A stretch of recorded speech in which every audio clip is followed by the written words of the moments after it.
시편 78편 1절부터 72절까지 말씀으로 소망을 하나님께 두라, 소망을 하나님께 두라, 이런 제목으로 말씀의 은혜를 나누고자 합니다.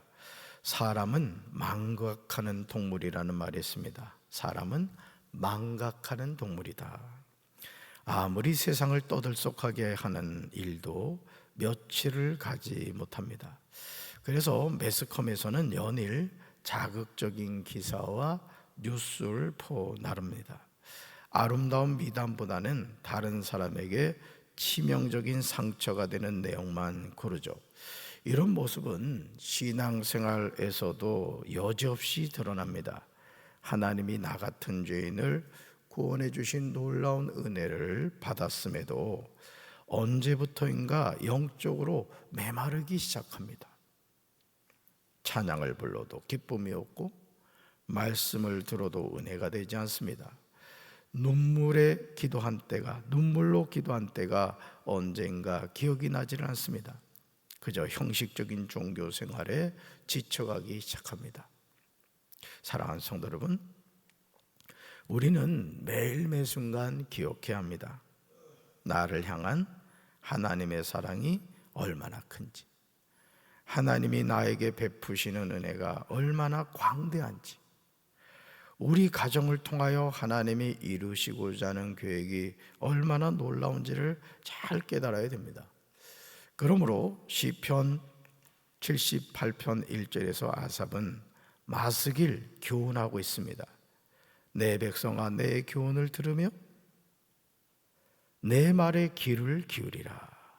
여기서 내 백성은 시편 기자가 이스라엘 백성을 부르는 말입니다. 하나님의 백성에게 하시는 말씀이 무엇입니까? 내 교훈을 들으라는 겁니다. 따라합시다. 내 교훈을 들으라. 내 말에, 따라서요, 내 말에 귀를 기울이라. 자, 먼저는 뭐고요? 내 교훈을 들으라. 내 말에 귀를 기울이라는 거죠. 우리는 이 말씀에서 아주 중요한 사실을 깨닫게 됩니다. 그것은 우리가 들어야 할 교훈은 내 교훈이라는 거죠. 귀를 기울여야 하는 것은 말은 내 말이라는 거죠. 물론 하나님의 교훈이고 하나님의 말씀을 의미하는 표현입니다. 그러면서 시편 78편 2절에서 시편 기자는 이렇게 말하죠. 같이 읽습니다. 내가 입을 열어서 비유로 말하며 숨겨진 옛 비밀을 밝혀주겠다. 아멘. 지금 아삽은 이스라엘의 역사를 통해 교훈을 제시하고자 하고 있습니다. 역사는 살아있다는 말이 있습니다. 모든 역사는 반복이 됩니다. 그래서 우리는 예를 들어 삼국지라는 이런 책을 읽는다거나 또는 어떤 역사와 관련된 책을 통해서 이런 역사가 있었구나, 그걸 깨닫게 되죠. 그런데 여러분, 그 삼국지라는 책을 통해서 우리가 무엇을 깨닫게 되죠? 이런 일이 오늘도 여전히 반복되고 있구나, 이걸 깨닫는 거예요. 그래서 우리가 독서를 하면은 좋은 점이 뭐냐면 그 책의 내용이 내 삶을 통해서 이렇게 체득되어진다는 거예요. 지혜를 얻게 되죠. 내가 한 번도 가보지 않은 길을 먼저 간 사람의 책을 통해서 이 길을 걸어가면 이렇게 되는구나, 그걸 우리가 깨닫게 된다는 겁니다. 사랑하는 성도 여러분, 성경이 우리에게 알려주는 인생의 지혜는 절대 헛되지 않습니다. 우리가 하나님의 말씀인 성경을 가까이 하면 우리는 지혜로운 사람이 됩니다. 제가 어제도 말씀드렸지만 저희 어머니 같은 경우도 초등학교도 나오지 못하신 분이, 여러분 생각해봐요. 아니, 초등학교도 못 나오신 분이 책 가지고 다닌다고 그 책이 읽혀집니까? 말도 안 되죠. 기억, 니은, 디귿을 배워야 될 거 아니에요. 가가, 격여 이 배워야 될 거 아니에요. 근데 주의 종을 통해서 책 가지고 다니면 하나님이 열어주시는 거야. 그 말씀에 순종해 가지고 다니다 보니까 어느 순간 눈이 열리면서 글이 읽어지기 시작했던 거예요. 그러니까 오늘도요, 우리가 신앙생활을 한다는 게 뭐냐면 내 똑똑함, 내 경험을 의지하면요 망하는 거예요. 하나님을 의지하고 하나님과 이렇게 동행하는 삶을 살면 하나님이 지혜 주실 줄로 믿습니다.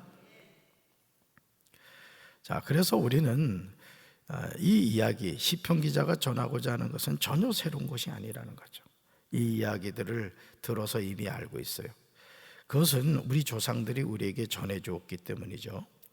새 찬송가 199장 나의 사랑하는 책 가사를 보시면 우리가 말씀을 듣는 것이 중요함을 알게 돼요. 우리 가사 한번 읽어볼까요? 나의 사랑하는 책 비록 헤어졌으나 어머님의 무릎에 앉아서 재미있게 듣던 말 그때를 지금도 내가 잊지 않고 기억합니다. 귀하고 귀하다 우리 어머님이 들려주시던 재미있게 듣던 말 이 책 중에 있으니 이 성경 심히 사랑합니다. 아멘. 사랑하는 성도 여러분, 저와 여러분이 하나님의 말씀인 성경을 꾸준히 읽고 묵상하고 암송을 들어야 하는 이유가 여기에 있습니다.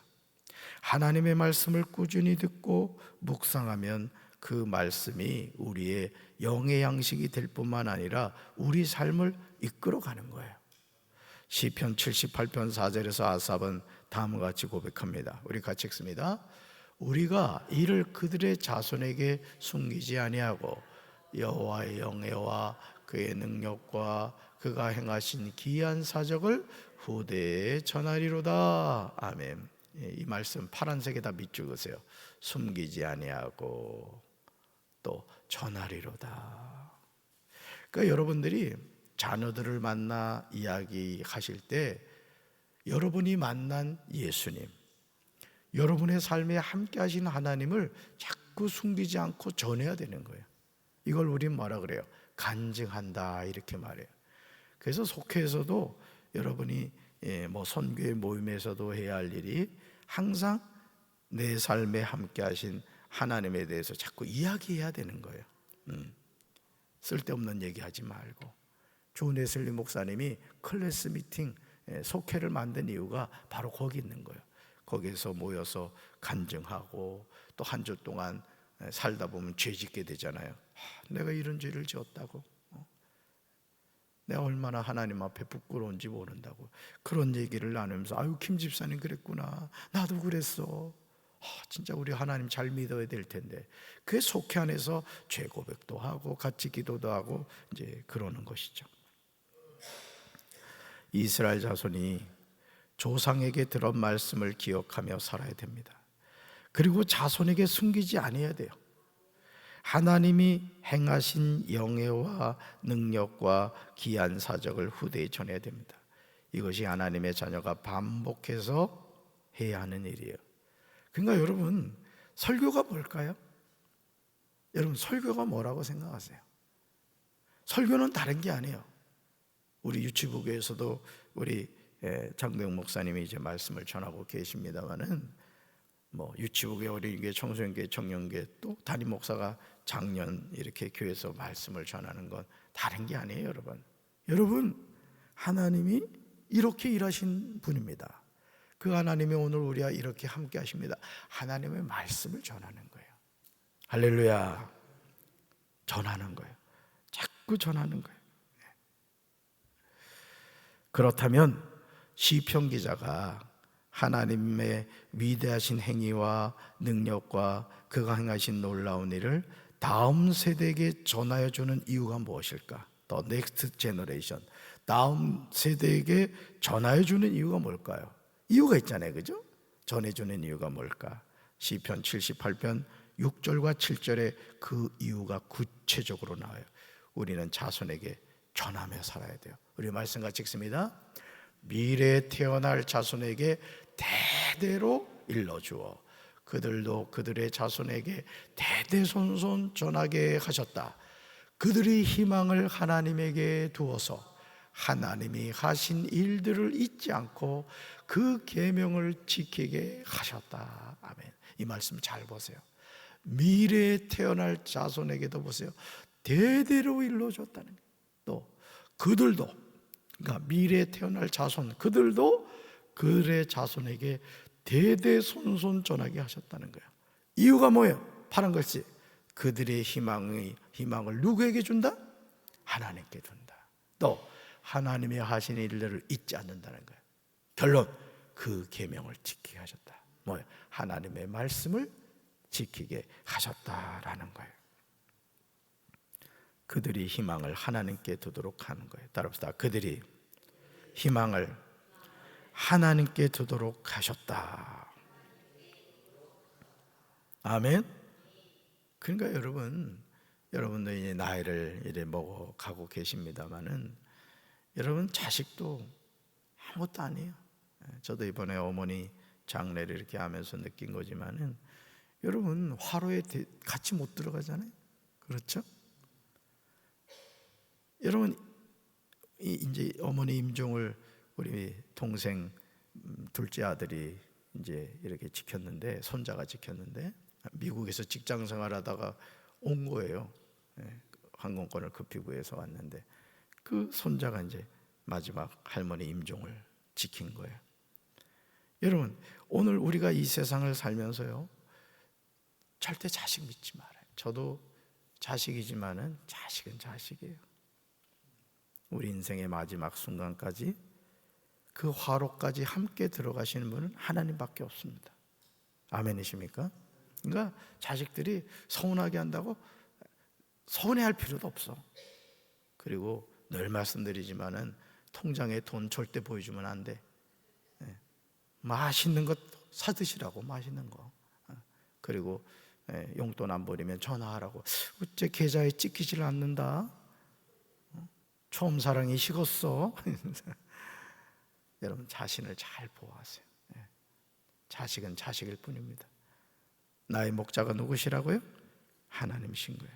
할렐루야. 사랑하는 성도 여러분, 전도서 1장 4절에서 솔로몬은요, 한 세대는 가고 한 세대는 오되 땅은 영원히 있다고 했습니다. 한 세대는 가는 거예요. 또 한 세대는 오는 거예요. 이런 일은 반복해서 일어납니다. 우리 주님이 재림하시는 그날까지 일은 계속해서 일어납니다.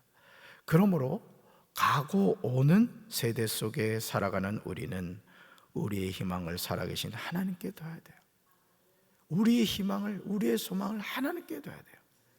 그래서 저도 우리 그 이종 사촌이 이제 어머니가 이렇게 의식을 잃기 전에 스마트폰으로 영상을 이렇게 촬영을 해놨어요. 길지도 않아요. 그 영상을 이렇게 그 이모, 막내 이모, 막내가 영상을 이렇게 보여줬는데 그 모습을 보니까 마음이 울컥하더라고요. 아, 우리 엄마 생전 모습이죠. 여러분, 이 사실은 우리가요, 부모님 기억이 많이 날 것 같죠? 그렇지 않아요. 사실은 언제든지 옆에 계실 것 같이 느껴진다. 그 영상을 보면서 아, 우리 엄마가 이런 분이시고 또 왜 특유의 말투가 있잖아요, 그렇지? 그런 부분을 제가 느낄 수가 있었습니다. 여러분, 우리 희망은 누구한테요? 살아계신 하나님께 둬야 돼요. 여기 있는 모두가 언젠가는 하나님의 부르심을 받게 됩니다. 나의 삶을 통하여 하나님이 행하신 놀라운 일을 잊지 않아야 될 줄로 믿습니다. 하나님의 말씀인 계명을 지켜야 돼요. 하나님께 배은망덕한 삶을 살아서는 안 됩니다. 이스라엘 조상들의 실패가 어디에서 비롯되었습니까? 완고하고 패역하여 그들의 마음이 정직하지 못했기 때문이에요. 그 심령이 하나님께 충성되지 아니었기 때문입니다. 하나님의 언약을 지키지 아니었습니다. 하나님의 율법 준행을 거부하였습니다. 사랑하는 성도 여러분, 우리가 천성문을 열고 하나님의 품에 안길 때까지 우리는 기억해야 돼요. 그러나 이스라엘 백성들은 하나님의 행하신 놀라운 일들을 잊어버리고 그들에게 보여주신 기적들도 다 잊어버렸습니다. 하나님께 죄를 범하였습니다. 하나님이 행하신 놀라운 일을 이스라엘 조상들의 목전에서 행하셨습니다. 바다를 갈라서요, 물을 강둑처럼 쏘게 하시고 그들을 그리로 걸어가게 하셨어요. 낮에는 구름 기둥으로, 밤에는 불빛으로 인도하셨어요. 낮이나 밤이나 이스라엘 자손과 동행하는 임마누엘의 하나님이셨어요. 오늘도 마찬가지라고요. 우리와 누가 함께 하시죠? 하나님이 함께 하시는 거예요. 여러분, 가끔 멈춰서서 내가 하나님과 함께하고 있는지 확인하셔야 돼요. 나 혼자 그냥 바쁘게 정신없이 살고 있진 않은지, 나와 하나님이 손잡고 있는지, 동행하고 있는지 가끔 멈추어서 서서 확인하셔야 돼요. 만나를 비같이 내려 먹이셨습니다. 하늘 양식을 그들에게 주셨습니다. 먼지처럼 많은 고기를 비같이 내리시고 나는 새를 바다에 모래같이 내리셨어요. 그러나 그들은 광야에서 반항하고 하나님을 슬프시게 했어요. 우리 말씀 같이 읽어볼까요? 하나님은 자기 백성을 양떼같이 인도하여 내시고 광야에서 양떼같이 지도하셨습니다. 이분이 하나님입니다. 누구 하나님? 나의 하나님. 양같이 인도하시는 하나님, 양떼같이 지도하시는 그 하나님, 나의 하나님이신 것을 기억하고 오늘도 그 하나님과 동행하는 우리 사랑하는 성도들 되기를 주님의 이름으로 축원합니다. 가슴에 손 얹읍시다.